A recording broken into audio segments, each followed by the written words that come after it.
All right, we're live. Good morning, everybody. Good morning. This is Donovan Saadiq, the recovering Democrat. It is almost 10 o'clock. It's 9:57 a.m. here on the West Coast. It's January 30th, 2025. Good morning, good morning, good morning. Prayers to the people who ended up in that crash in, I think it's Maryland. I think Maryland out there by DC, in the DC area. I guess it was an Army helicopter and a regional jet collided. I believe there's like everybody perished on the plane, I guess, and prayers to their families and friends and loved ones. Unfortunate things like this does happen, and the NTSB will be investigating as usual. But that lets you know that you should live your last days. You should live every day as if it's your last, but it doesn't mean just go on some kind of drug binge or nothing like that, which some people take that thought and that's what they do. But I'm Donovan Saadiq, the recovering Democrat. And as you guys know, here in California, we had the Black Congressional Caucus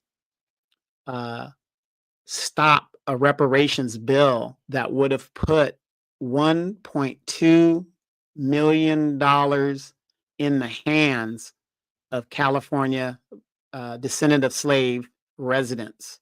They didn't bring their own bill after spending $5 million of the taxpayers' money to the floor.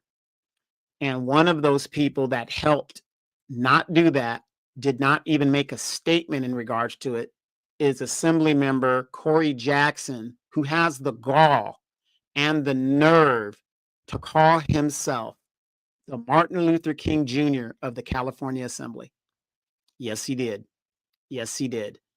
Martin Luther King, just before he was killed, as we all know, was heading to Washington to go get our check. And this Negro has the nerve to call himself Martin Luther King Jr. of the California Assembly. After months of going through proper procedure, asking and requesting a meeting with Mr. Jackson to get a statement, to get something to, as a constituent of his, to understand why that bill did not even get a vote. It doesn't matter if you're for reparations or against reparations. That's not the issue. After $5 million, almost 4 years of study, now it's time to vote. The Black CBC, just like the Congressional CBC on the national level, did not bring their own bill to the floor, gave hope to all of these Black people just to play political games, political theater. And it's sad. That would have been $1.2 million per Black person, which is a lot cheaper than financing these migrants, these illegal migrants. There's less than 6% of Black people in California left. And out of that 6%, they're not all descendant of slaves. I would say half of them would be descendant of slaves. Maybe 3/4 at the most would be descendant of slaves. It still would be cheaper than funding these illegal migrants. But this Negro, my representative, didn't even put a statement out. And what they do is they gaslight. And when they gaslight us, what he's trying to do is like, well, it wasn't my bill. I couldn't say anything about it. Are you a member of the CBC? You don't know right from wrong? If the United States Air Force did something against Black people, even though I'm a member of the United States Air Force, I'm going to say something because right is right, wrong is wrong.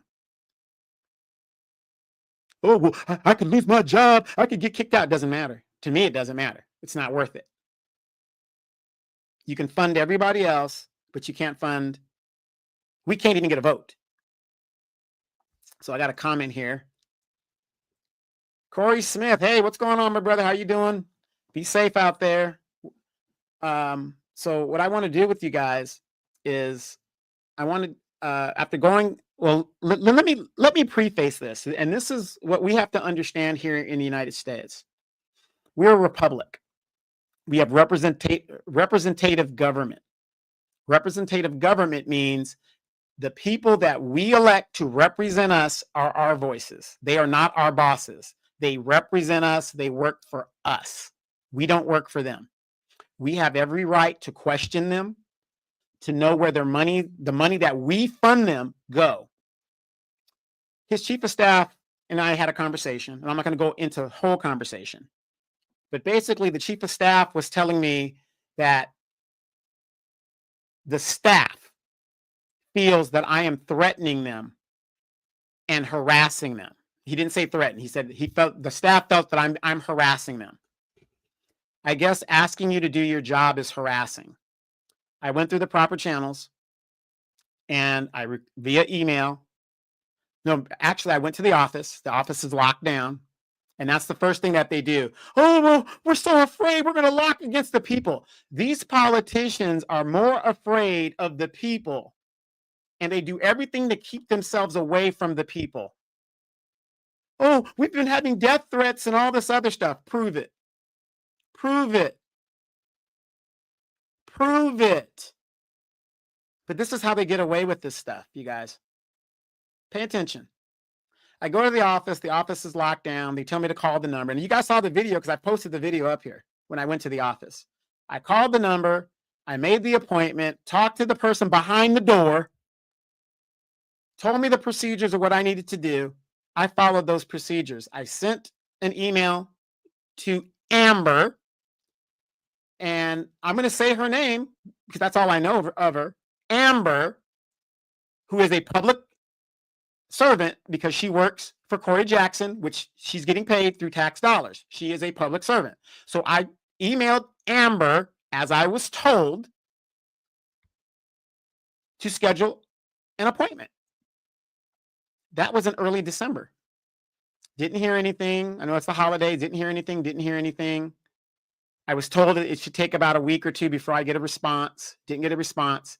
So every now and then, I would send, hey, what's going on with my email? What's happening? Am I going to get scheduled? Amber and the staff feel I'm harassing them. I'm harassing them for doing their job. So in my conversation with the chief of staff, I was told he's going to call the state police. Do what you got to do. Do what you got to do. The case would be thrown out. And even if it isn't thrown out, I would love to give Mr. Jackson the negative publicity he so seeks. You are going to sue your constituent for asking you questions that you should be answering. And you guys got to remember, they do this stuff because they know majority of you guys don't understand law and they want to intimidate you. I have already been sued for civil harassment for doing the exact same thing I'm doing right now, and I won.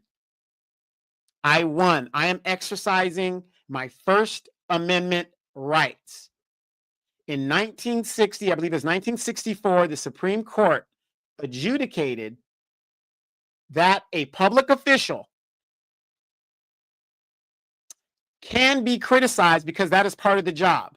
It also adjudicated because that public official has a bully pulpit, it could refute anything that I'm saying. That was in 1964, and that law still applies today. I have already won a harassment case, and I would love for my employee to bring me to court because I have nothing else to do with my time but to go to court. I would love it because that doesn't make it look good on him. Freedom of speech is number one. You guys always remember that, freedom of speech. The chief of staff told me, well, I thought you guys were cool and whatever, and now you're calling him names. I'm being disrespected as a constituent by ignoring my emails. I'm not calling these people. By ignoring my emails. Hey, what's going on? When am I going to get a meeting? Now notice the heat must be being turned up Because the chief of staff contacted me. You guys want to know why the chief of staff contacted me? Because it was apparent to me that they were going to continue to ignore me. So I started making Freedom of Information Act requests. What that is called a FOIA. What that is by law, they have to respond to me in my request. Our tax dollars are paying for everything that they're doing. Everything that is in that office, I can request any questions or whatever, and they have to respond to me by law. So this is what you guys need to do when they're playing the game. You have to play the game too and know how the game's played.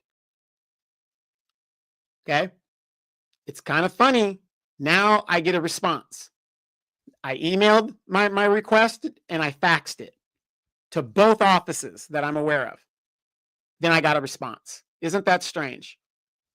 But I'm going to share with you guys the email to the response that I didn't ask for. But this is how they gaslight you. Star Child, how are you? Good morning.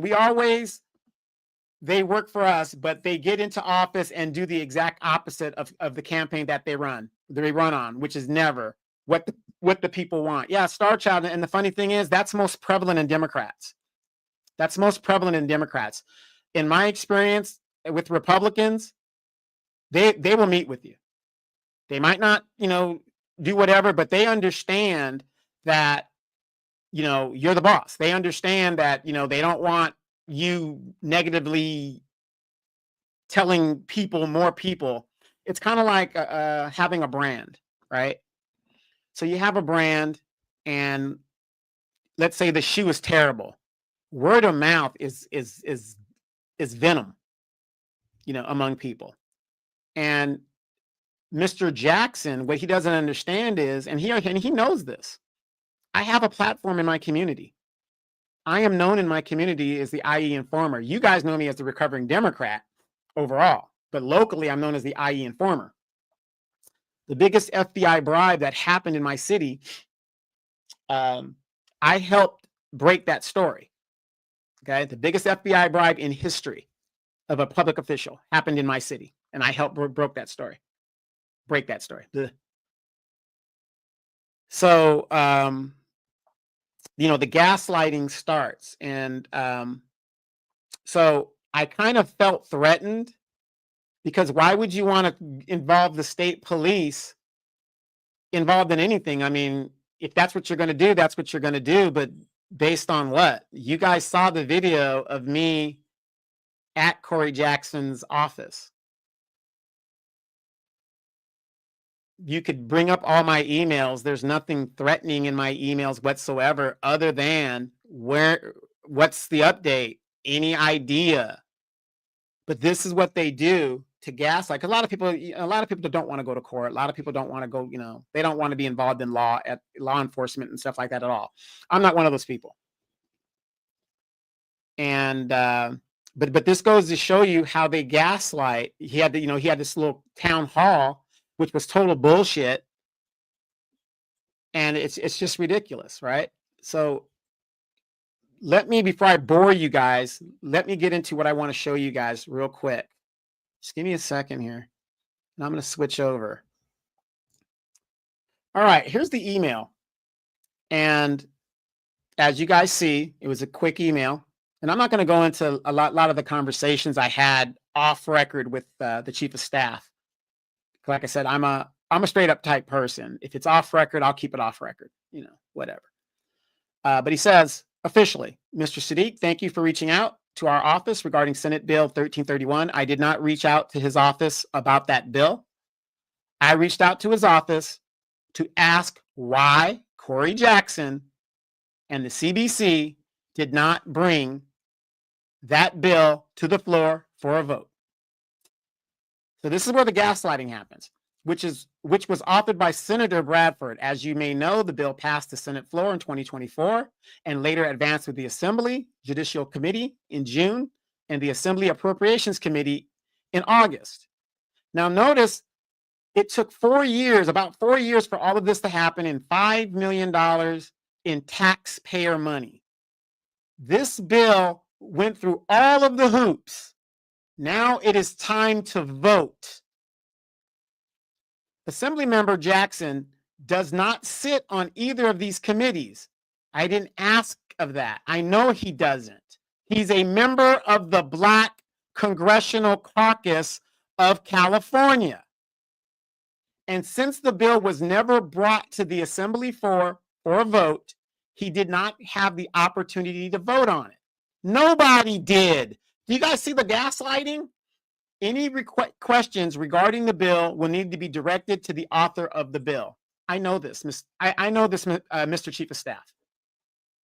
However, Mr. Jackson did have an opportunity to vote on key reparations bills in 2024. These are provided below. Now, notice the gaslighting. Reparations could only be cash payments for a wrong that was done to make it right. Let's look at the bills that he voted on.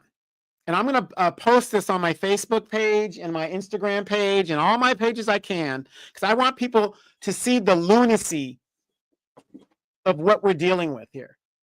He voted on the amendment of the California Constitution to prohibit involuntary servitude. The Constitution of the United States, which is the law of the land, already outlaws slavery. Do you see the gaslighting? Prohibit discrimination based on natural and protective hairstyles. This stuff that he's mentioning here has nothing whatsoever to do with reparations. Nothing.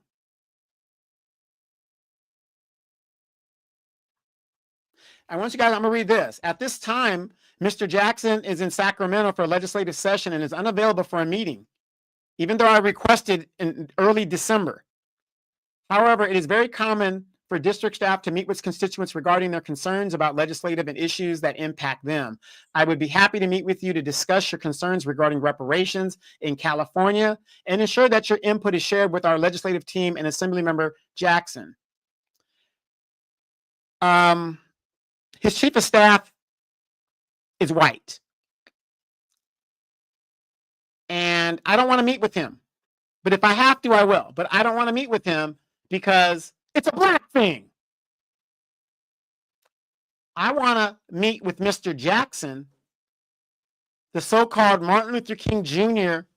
of the California Assembly, and have him look me in the face as a man and tell me why the CBC that he is a member of did not vote on a bill that took $5 million of tax dollars, passed all of the assembly, and couldn't get a vote.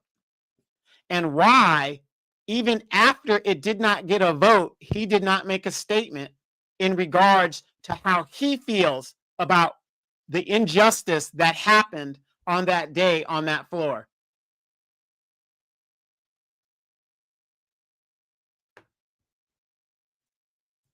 Think about that, you guys. Let me stop sharing now. This is what we're talking about. They can do and deliver for everybody else except black people. And then when you're a black person and you speak out about it and you show the light against these very black people that are not for us, that don't work for us, and they gaslight us, this is why, Mr. Jackson, you need to unask that seat. I'm going to do everything in my power to have you unask that seat, because you're gaslighting me. You won't meet with me, even if it's man to man. You won't even meet with me off the record because you're a coward. My question is, how do these people get elected? How are these people getting elected? I just don't know. But I wanted to share with you guys a little bit about what's going on. I feel that what Mr. Jackson is trying to do is intimidate me. and he should know better. I'm exercising my First Amendment rights, and I will continue to do so. And if Mr. Jackson was smart, social media, as we've seen in these recent elections, is how people are getting their information. Old media is gone. And I know they're watching. The city watches. You know, the funny thing is, my local community, the city watches me. Mr. Jackson watches me. All the politicians watch my channel and see what I say and what I do. And so I'm going to say this since you guys are watching me. I could be an asset to you, or I could be a liability. The choice is yours. If you're straight up, when you mess up and you just say it and just be done with it. But you definitely don't want me to be a liability to you. You definitely don't want to be a liability. Anybody that has dealt with me, that has come onto my podcast, will tell you, Donovan is a straight up, honest, straight up person. Very fair. I don't deal with the gotchas and all that other stuff. But when you gaslight me and you play these games that I don't want to play with you, I just need a straight up answer. I have a problem. And the problem I have is because I'm your boss. If you don't want to answer my question, Mr. Jackson, you don't want to make a statement, which is very telling. It's very telling when you, as a black man, have no opinion on a reparations bill that got no vote because you did not bring it to the floor. But yet you're a member of the CBC, but you have nothing to do with the bill. How stupid do you think we are? So I want to show you guys how these people operate and how the Democratic Party operates. They want you to do as you're told, but they won't do as they're told. The knife cuts both ways. All right, you guys, do me a favor, like, share, and subscribe. Mr. Jackson, I'm going to make you famous. I'm going to make you famous. Until you meet with me, I'm still going to call you a piece of shit, because that's what you are. You're not a man. And you're definitely not going to be on that seat in the next 2 years. This idiot, for you guys that want to know, introduced a bill to where politicians in California should get a pension from the taxpayer after 10 years of service. Huh. Yeah, this is the type of stuff he thinks about. $1.2 million would have been paid to descendants of slaves. There is nobody more homeless in the United States than black people. There is nobody more homeless in California than black women and children. And this idiot has no statement. He has no statement. Will not meet with any of the black press. Not one. And you guys just saw what I just read you. He thinks reparations has to do with California outlawing slavery. The Constitution is the main law of the land. California law means nothing if it mirrors what the Constitution already says.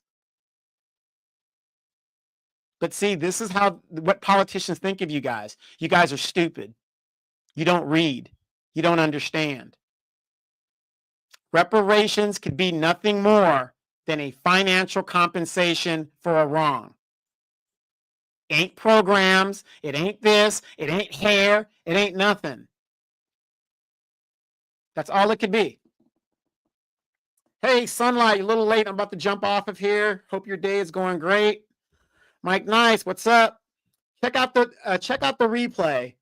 Mr. Corey Jackson, Chief of Staff, has finally reached out to me once I started doing FOIA requests of his office.